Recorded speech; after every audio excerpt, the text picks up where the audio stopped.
कल्पना कीजिए, आप एक कामकाजी महिला हैं, दफ्तर में अपने काम में व्यस्त हैं, लेकिन हर रोज किसी ना किसी रूप में उत्पीड़न सहती हैं। ना कोई सुनता है, ना कोई सिस्टम है जो आपकी बात सुने। ऐसा ही था 90 के दशक का भारत। जी हाँ, ना कोई कानून था, ना कोई सुरक्षा। फिर एक महिला आई, एक केस आया और पूरे देश में बदलाव की लहर दौड़ गई। नमस्कार दोस्तों, स्वागत है आप सबका judiciary by PW YouTube channel पे। मेरा नाम है करण सांगवान और ये कहानी है विशाखा बनाम स्टेट ऑफ राजस्थान की, जहां सुप्रीम कोर्ट ने वह किया जो संसद भी नहीं कर सकी। जी हाँ, ये कहानी है एक बहादुर महिला की जिनका नाम था भंवरी देवी। वर्ष 1992, राजस्थान का एक छोटा गांव। जी हाँ, भंवरी देवी एक सरकारी सामाजिक कार्यकर्ता, बाल विवाह रोकने का काम करती थी।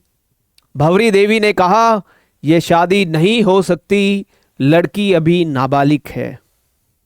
लेकिन विरोध और हत्याचार, जी हाँ, लेकिन गांव के प्रभावशाली लोग ये बर्दाश्त नहीं कर सके। कुछ ही दिनों में भंवरी देवी के साथ सामूहिक बलात्कार किया गया।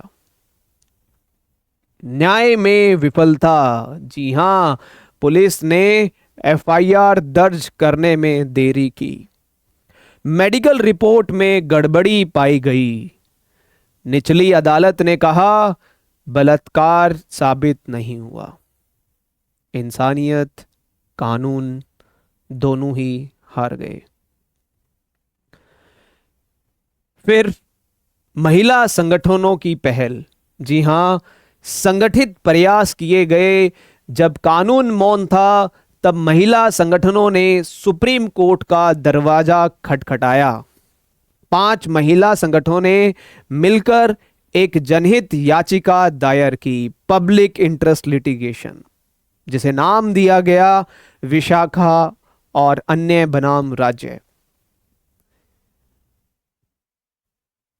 पीआईएल दाखिल, विशाखा एंड अदर्स नाम से जनहित याचिका दायर की गई।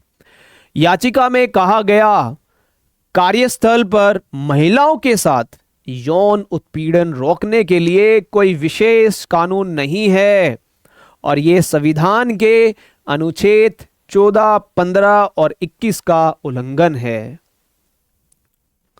मूल तर्क, कार्यस्थल पर यौन उत्पीड़न के खिलाफ कोई विशिष्ट कानून नहीं था।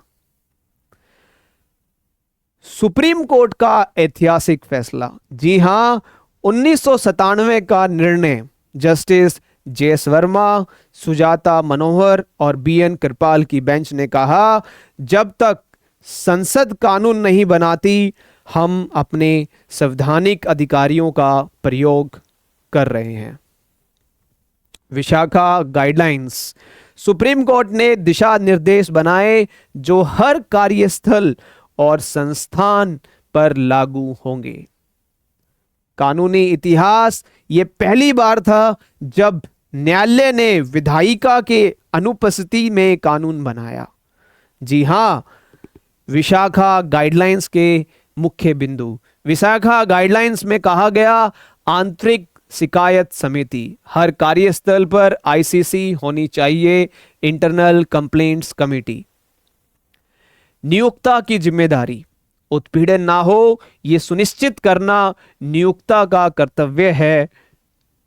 समयबद्ध जांच, जी हां, शिकायत पर निश्चित समय में जांच और कार्रवाई होनी चाहिए। सुरक्षित वातावरण, महिलाओं को सुरक्षित माहौल देना कानूनी फर्ज है। जागरूकता और प्रशिक्षण देना जरूरी होगा। जी हां, सुप्रीम कोर्ट ने कहा, sexual harassment is a violation of basic fundamental rights of a woman. Vishakha से पोस्ट तक का सफर।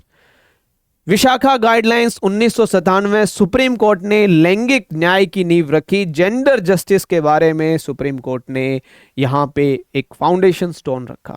जी हां, जागरूकता का विकास, कार्यस्थल पर महिलाओं के अधिकारों के प्रति समझ बढ़ी। पोश एक्ट 2013 में संसद ने पोश act, prevention of sexual harassment act पारित किया। यौन उत्पीड़न रोकथाम कानून बना। हर संस्थान में आईसीसी अनिवार्य हुई।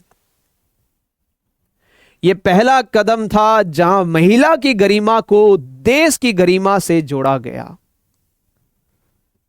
एक केस जिसने भारत की सोच बदली। जी हां, यह एक ऐसा केस जिसने भारत की सोच बदली।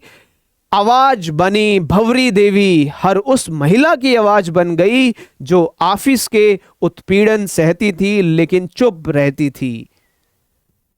न्यायिक सक्रियता, जब संसद विफल हो गई तब सुप्रीम कोर्ट ने पहल की। सामाजिक परिवर्तन, विशाखा केस ने सिर्फ कानून नहीं, सोच भी बदली। अधिकार की स्थापना, सुरक्षा अधिकार है, कोई उपकार नहीं। अगर आप भी मानते हैं कि सुरक्षा अधिकार है, कोई उपकार नहीं, तो कमेंट में लिखिए आई सपोर्ट जेंडर जस्टिस। और ऐसे ही लीगल स्टोरीज के लिए जुड़े रहें हमारे साथ, जहां कानून बोलता है आपकी जुबान में। Thank you. मिलते हैं नेक्स्ट ऐसे ही रोचक कहानी के साथ इसी YouTube चैनल पे। तो जुड़े रहिएगा और ये कहानी पसंद आई तो कमेंट करके ज़रूर बताइएगा। धन्यवाद।